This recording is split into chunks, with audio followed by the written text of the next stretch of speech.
Cow থেকে চুরি না করে খাইতে মানা করছে। তারপরে কেউ ব্যাগে হাত দিতে মানা করছে। তারপরে কারোর সঙ্গে মানে ভালো আচরণ করতে বলছে, কারোর সাথে খারাপ আচরণ করতে মানা করছে। তারপরে আরো বিভিন্ন ধরনের কথা রেখে গেছে। বাবার যে শিক্ষাটা দিয়ে গেছে ওইগুলা মনে করলে মনে হয় যে বাবা কিছুটা দুনিয়াতে ছিল, কিন্তু এখন নাই বললেই আর মনটা যেখানে বসে আছে ওইখানে আর টিকে না, ওইখান থেকে না দূরে চলে যেতে মন চায়। 2 দিন পর যখন খাবার সামনে দেখো, খাবার সামনে পাও, তখন মনে হয় বাঘের মতো খাবার গুলা খেয়ে ফেলি। বাঘ যেরকম ক্ষুধার্ত থাকলে সামনে কোনো ধরেন না খাবার পাইলে ওগুলা খায়, যেমনি খায় অমনি খেতে হয়, কারণ 2 দিনের ক্ষুধা একসাথে মিটাতে হয়।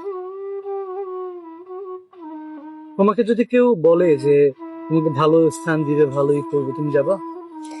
উনি যদি খারাপ হয় তাহলে আমি ওনার সঙ্গে যাবো না, যদি ভালো হয় তাহলে আমি ওনার সঙ্গে যাবো। তোমার নাম কি পুরা? মোহাম্মদ মুস্তফা কামাল তাসিফ। এই নামটা কে রেখেছে?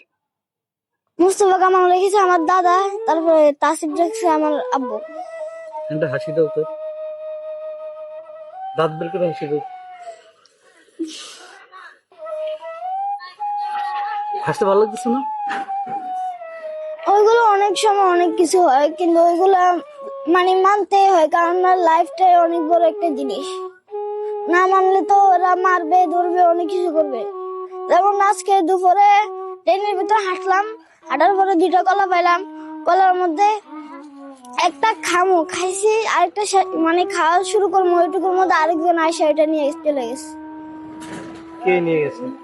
এখানে অনেকগুলো আমাদের মতো অনেক ছেলে আছে, ওরা নিয়ে গেছে। ওরা তো ক্ষুধার্ত। তাই আর কিছু বলার থাকে না। ভবিষ্যতে কি করার ইচ্ছা আছে? আমার ভবিষ্যতে আমি হয়তো কোনো একটা চাকরি বাকরি করবো, না হয় আমি কিছুটা পড়াশোনা করছি, তারপরও আমি 6 পর্যন্ত পড়ছি। কোন স্কুলে? আমাদের ওইদিকে। নাম কি স্কুলে? আমার স্কুলের নাম নিউ জালিয়াপাড়া সরকারি প্রাথমিক বিদ্যালয়।